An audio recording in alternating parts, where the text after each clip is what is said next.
I'm Nedra Knerr, President of Futura RGV, and I want to welcome Ann Fortescue, President and Executive Director of IMAS, and Anastasia Perez, Development and Marketing Director for IMAS.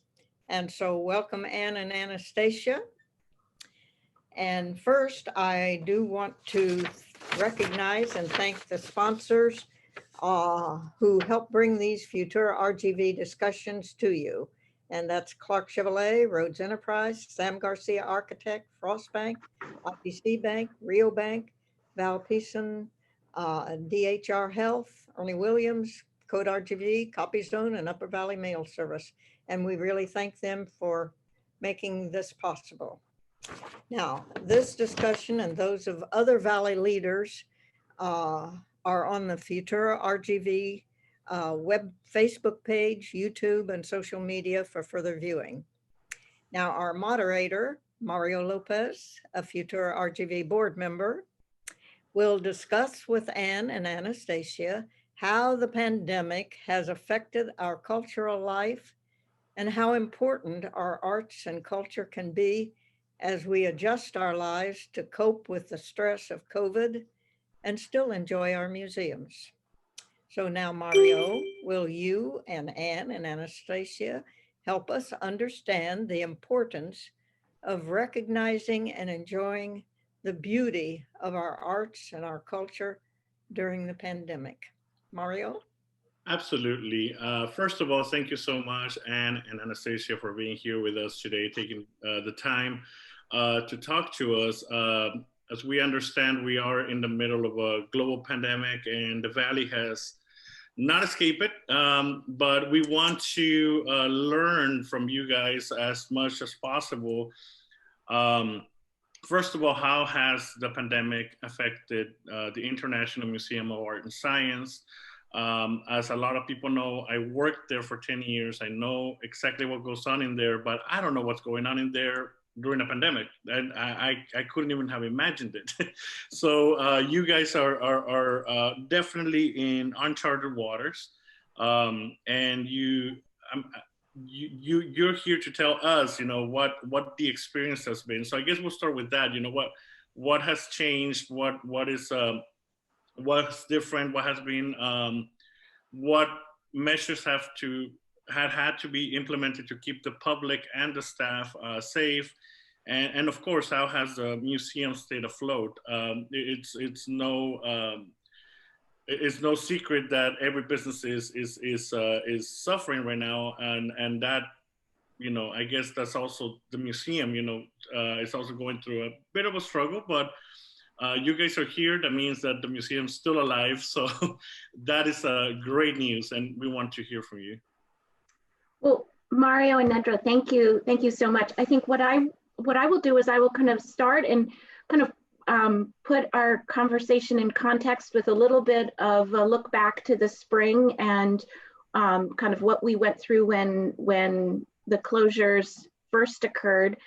And then I'm going to turn to Anastasia to talk about how some of our fundraising and special events activities, which have been so vital and continue to be vital for the museum, have kind of transformed during the pandemic, and some of the opportunities that the pandemic has given us that we didn't necessarily anticipate, or these were things that we had on our horizon as something to do in the distant future.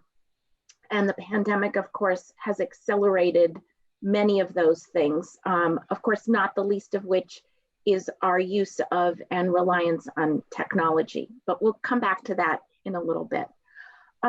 So like nearly every museum across the country, we closed on March 20th. And I think the general sense, as we were getting information from County Judge Cortez and others, that this would be maybe a 6 or 8 week closure. I think we had no idea of the duration nor the severity of the pandemic and how it would transform our lives.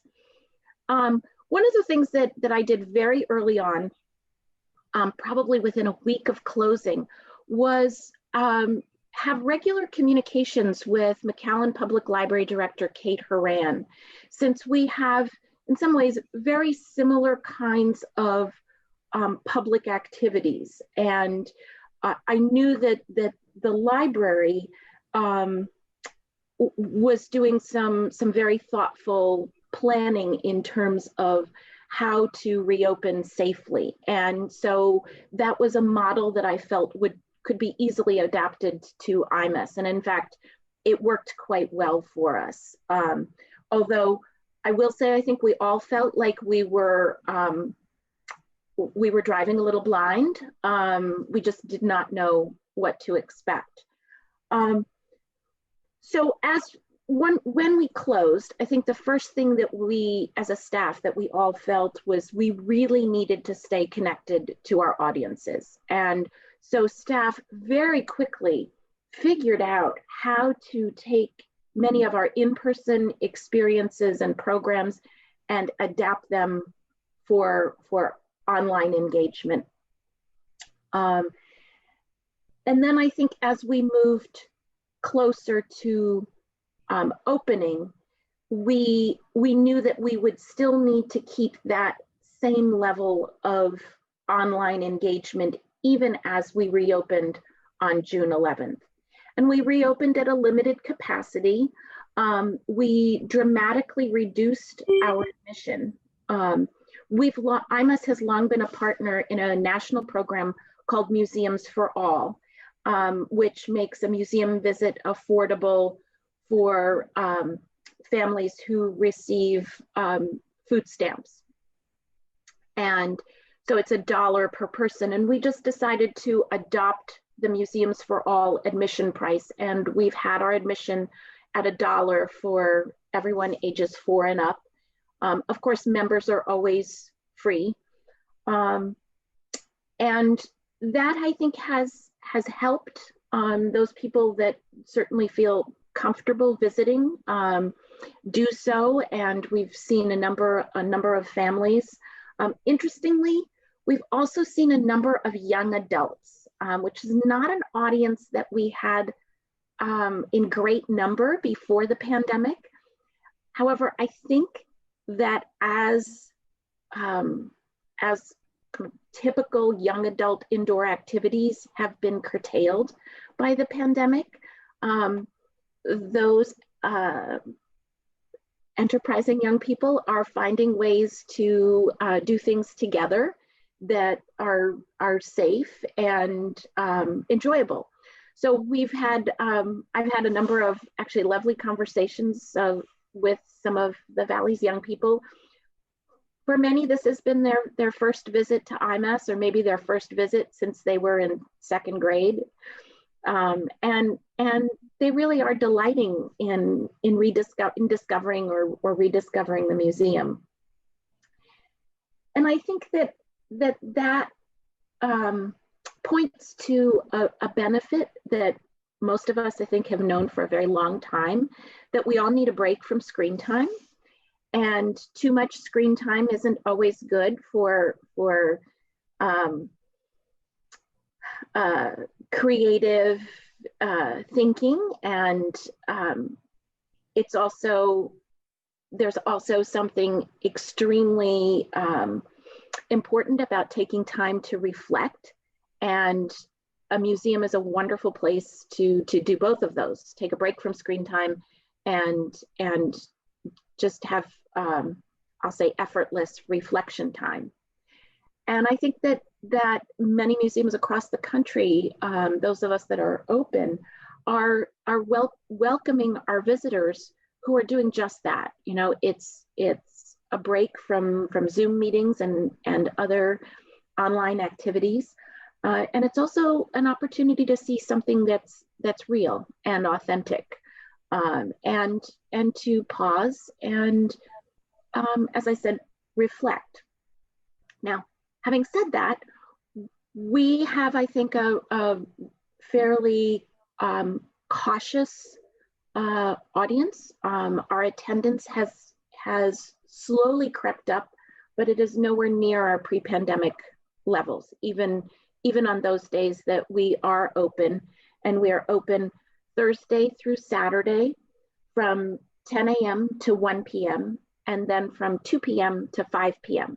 So we're closed for an hour in the middle of the day, and that's so that we can do some effective cleaning. And that has also been important for our visitors. And that's something that we followed nationally. There have been a number of national museum surveys, and several of the things that they cite as instilling high visitor confidence is wearing masks and regular cleaning, thorough regular cleaning. So we've paid attention to those studies and included them in our practices. Now, having said that, fewer visitors and fewer opening hours and a reduced admission price does indeed mean less revenue. And we were, when we closed in mid-March, we were on track to host a record-breaking night at the Bruseum.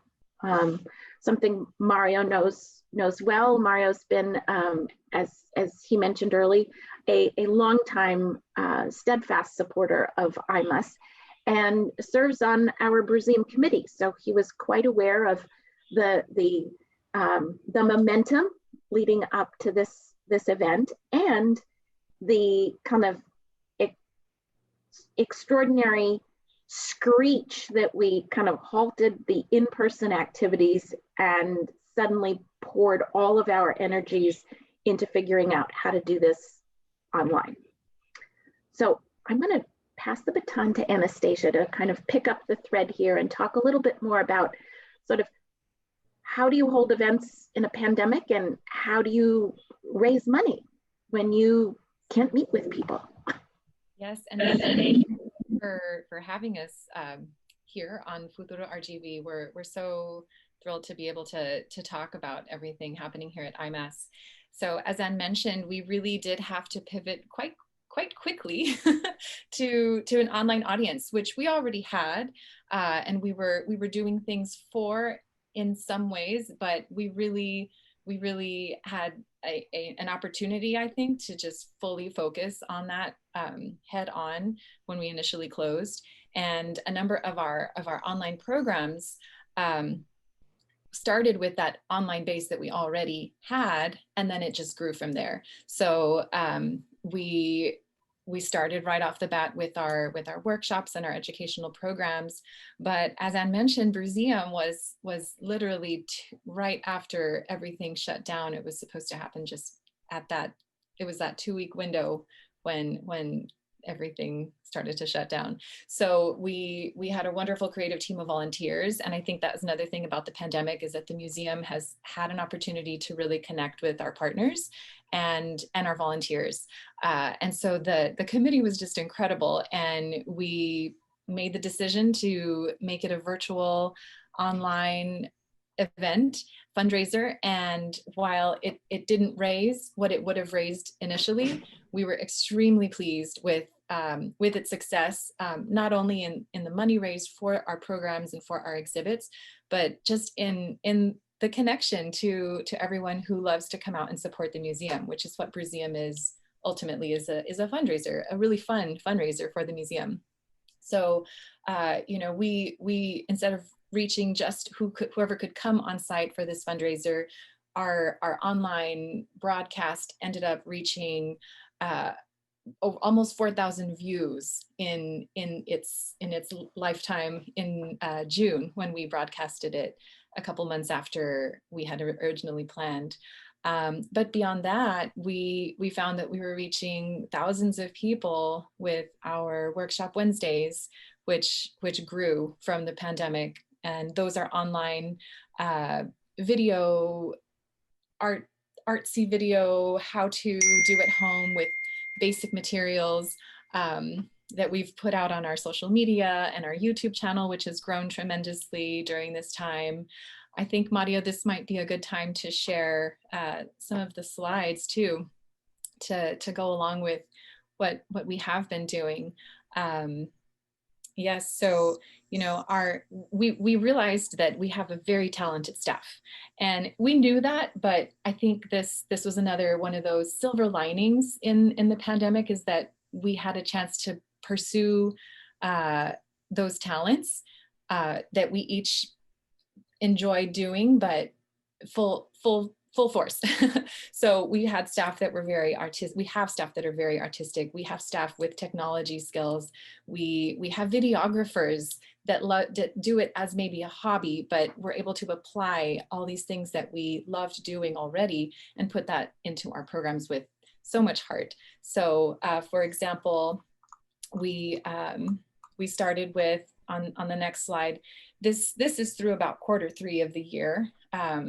Many hours of online programming when we put it all together, video projects that we had really wanted to do. This was our opportunity to make that happen and to grow that online presence, because ultimately we want to share our programs with as many people as possible, and the museum wants to be accessible. So these hours of educational programming were now easier to access by our community, and then our community that grew. We saw a tremendous increase in the online engagement. We had our Toddler Tuesday program, our Workshop Wednesday program, all produced by our IMAS educators. And if you go to the next slide too, we partner a lot with McAllen Public Utility, and we have our McAllen Public Utility BioZone, a huge draw for our younger audience, or our science and curiosity. And so one of the programs that we always have in the summer is our Operation Imagination Summer Camp. And while we were not able to do that on site, we did draw a great virtual audience for that program, and ended up reaching 162, which is tremendous, we feel. And everyone who participated from home, we found, just like every year, we had a repeat audience. And one of these camps, we were able to also focus on water, and it's Discover H2O. And we partnered with McAllen Public Utility for that program as well. And so each of these we felt was very high quality for those who engaged with the museum. And so that was fulfilling something that we felt is important to our mission, connecting with our audience, but then educating as well, and sharing art and science. And if you'll go on to the next slide, as we moved on through the months, this was a few months in, we were in August, and many schools were not going back to school in person. And so we had a grant with BBVA that had more life in it. So our educators came up with a program with something every day for a whole week that reached audiences all the way from kindergarten through 12th grade, and streamed live every day with free kits, free supply kits, so that people could at home for free participate. And we saw huge engagement with that too. So we were even reaching audiences that maybe might not have come into our doors anyway, but we're now feeling that we were more accessible during those months. And the next slide is just a little bit more about Berseum, and we talked about how fundraising has been a challenge this year, not just for us, but for everyone. But the value in doing this, it gave us an opportunity to really think about what was most important. And so we were still connecting with music, with art. We had our Empty Barrels project and partnered with the food bank. Our supporters, our constant supporters like Clark Chevrolet and LNF. And then we even had Tim Smith and Tony Farina agree to be our hosts. and it came all together to be a really wonderful program, and benefited the museum in a great way, but just connected with our audience in a new way. Finally, I think the other thing is that we are an art museum as well, and we have high quality exhibits all year. And each of those are wonderful when you can come into the museum, but when we had initially closed, we were put in a position to explore online exhibits as well, something that we hadn't done before. And so on the next slide, you'll see a few of those, and they have continued. UTRGV had an opportunity to partner, we had an opportunity to partner with UTRGV for something that would have been on site, but turned into a visual journal with students' art reflecting on their experience in the pandemic, which was just a fabulous online exhibit with each of their unique kind of views on how they were handling the pandemic. A series of four of our online exhibits are actually now in person. They were spawned from the idea that some of our educators became curators and took a look at the IMAS collection and created 4 exhibits that have now come together into one called Guided by Curiosity. So that is now on exhibit in our Clark Gallery, something that all came from the pandemic and may not have happened otherwise. So that was very exciting. On social media, we've also adapted our Mineral Mondays and our Folk Art Fridays so that we can show educate the community and what we have in our collection, but then also just educate on just what are minerals and what different minerals we have and some background on those, as well as our folk art collection, which is over 4,000 individual pieces in our care. So it's been a time full of challenges, but I think we like to look at the silver lining and the opportunities that it has presented us. We had our inaugural Day of Giving this year in October, when we realized we really were not in a position to have our big annual gala collage. So the support has been tremendous. We've received support from HEB for our Workshop Wednesday program, which is also virtual, and monthly from different community supporters. And we see our community supporting as well. Even though our tickets are $1, we find people are being extremely generous and finding ways to give, even in the smallest ways, that all ultimately lead to us successfully achieving our mission.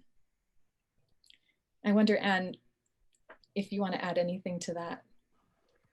Well, no, you've actually, that was just perfect. You kind of captured the arc of sort of where we left off when we reopened in June, and how our online activities have continued.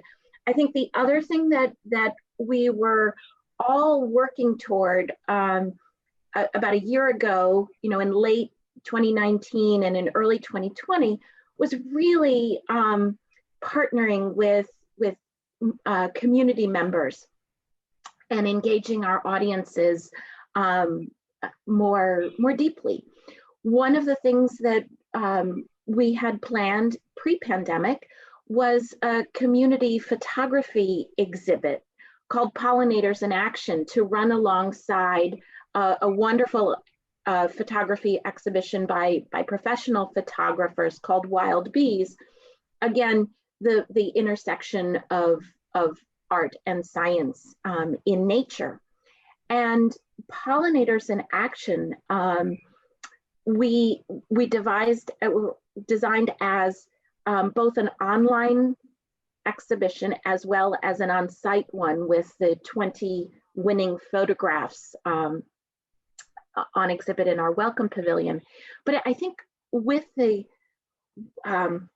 pandemic, the interest in venturing outdoors and in taking a closer look at nature was something that people gravitated toward in a way that they might not have done so in a non-pandemic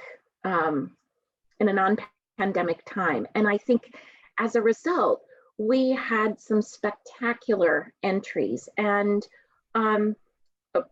such participation and such interest that we are going to make this an annual event to engage the photographers among us in the Valley. And I think it speaks to the way people want to be active with their museums and see the museum as Nedra, as you mentioned early on in our conversation, kind of that cultural asset and that cultural anchor. And I think at IMAS, we see that work being done in partnership with others, in partnership with our audiences, but also in partnership with other organizations. So we've had a couple of kind of traditional beloved events this fall that we had to adapt to be pandemic friendly, quite frankly. And the first was our Dia de los Muertos festival, which we made a little smaller, actually quite a bit smaller, but still embraced the holiday, again through community partners. We invited 6 organizations to come in and create an altar, recognizing someone of color in the arts or sciences. And we had some fabulous altars from the Valley Symphony Orchestra, the McAllen Public Library, the McAllen Public Utility, the Boys and Girls Club, the Center for Latin American Arts at UTRGV, and our own IMAS altar. And it was a wonderful way to engage the community. And of course, we had online components of that kept our audiences connected with us as well. We did something similar with our Christmas tree forest. This is an annual occurrence. Mario smiling and nodding. So the IMAS Guild, which is our volunteer, I'll say friend and fundraising organization, has been with the museum since the beginning. And this tireless group of, I think they're strong-willed women, have prevailed. And one of the annual events that they put together is the Christmas tree forest. And they were not going to be stopped by a pandemic, especially not during their 50th anniversary year. And so we worked with them to devise a way where we could have as many trees, safe, socially distanced, and again, engage those community partners. So we do have a couple of individuals, but primarily the trees that we have that are decorated and honoring our essential workers have been brought together by organizations and groups. So it's really been a wonderful way to continue that tradition and adapt it to be pandemic friendly. Well, hearing all of this, I'm just like all smiles over here and looking at the charts and everything, because it's exciting, and as Anne says, I've been a long time supporter of the museum at this point. I worked there from 2006 to 2016, and for the last 4 years, I've been involved, at least with museum, or kept in touch a little bit. And it's really exciting to see that the museums are still adapting. Back when I was there, I remember that was one of the questions, even I think it was around 2012, when we did a collaboration with the Smithsonian on 21st century learning. And that was the thing, how do museums adapt to the new century? I guess, this was a test. This was a test, the pandemic. And I'm really excited to hear everything that you all are doing. Another thing that I would like to like I said, like I know this answer, Nedra knows this answer, she's involved with the McAllen Heritage Center a lot. But I want to know from you guys in your own words, what is the importance, of a museum, of a cultural center such as a museum, a learning center, of science in the community? Well, I'll start by just making sure everyone realizes too that we are a museum that serves a great number of school children and has an extremely high educational impact normally. On a normal year, we have school groups that come through, tours, the students that sign up for our programs and our workshops. And so as a museum right here in the center of McAllen, we really do provide supplemental learning, you could say, or outside of the classroom learning that is hands-on and it's experiential. So it's something that's so impactful. We find a lot of adults coming back for the first time, and the first thing they say is, I haven't been here since a school tour that I took as a kid. Or maybe they participated in the Christmas tree forest, because normally we do get a lot of school groups that put a tree in the forest, and so they all participate together as a community to build that tree. So the museum is a place for a huge portion of our community to engage with science and engage with art and have this type of authentic learning experience. And so in that way, we really do and have continued to reach a tremendous part of our youth in the community. And I'm going to turn this to Anne.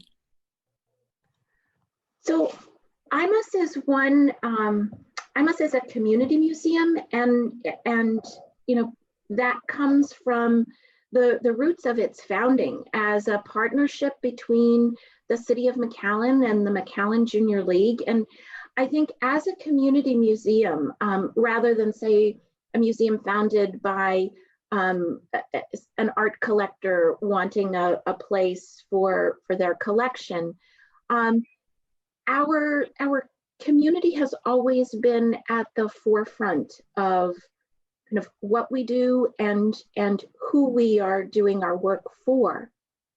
And I think, as I mentioned, a little earlier, I think the opportunity to have an informal learning environment that is also a place of reflection and kind of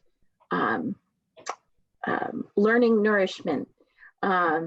It is really important, and it's important especially during a pandemic when stress levels tend to be a little bit higher, and we're all seeking ways to kind of, for lack of a better word, combat the kind of ever-present uncertainty of what will be happening next. And I think during uncertain times, people do seek out activities and experiences that are restorative, that are calming, and in some cases that give them a connection to something very special. And whether that's thinking about the universe. I mean, we were one of 72 organizations selected this year to participate in the commemoration of the 30th anniversary of the Hubble Space Telescope. So we have this beautiful banner outside of the Coral Reef Nebula, and we did a whole series of online programs related to the 30th anniversary. And it provided an opportunity, I think, for all of us to stop for a minute and do a little stargazing and think about kind of our place, certainly in our local community, but also our place in the world. And that kind of unscheduled thinking, I think, is one of the things that makes museums important and fuels that continuum of creativity and imagination and curiosity that, quite frankly, channels into that in-classroom learning and makes education and learning more vibrant. So the extent to which we can partner with those K through 12 educators and their students and higher ed as well. And of course, all of us who are lifelong learners seek out opportunities both driven by curiosity, by interest, and just sometimes accidentally. Like many of the young adults, these young 20-somethings that we've seen a little burst of attendance at the museum. You know, I think there are some of those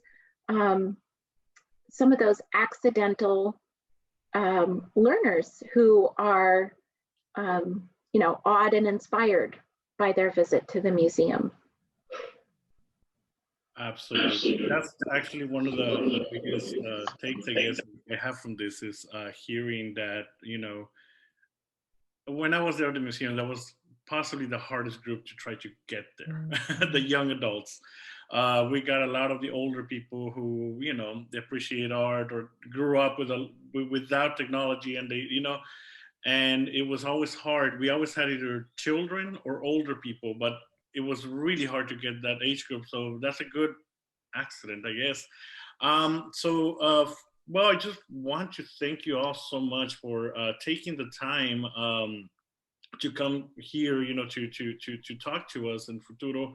One of the things that we care about is the community, you know, what's going on in the community. We want to always let people know what's going on, and obviously we wanted to let people know that the museum's alive and well. And I think if my take from this is thriving, this is excellent, because that's exactly what I was that's exactly what when I was there, that was the issue. You know, how do we do more technology based, you know, reach out? How do we reach out to that specific age group? And here it is.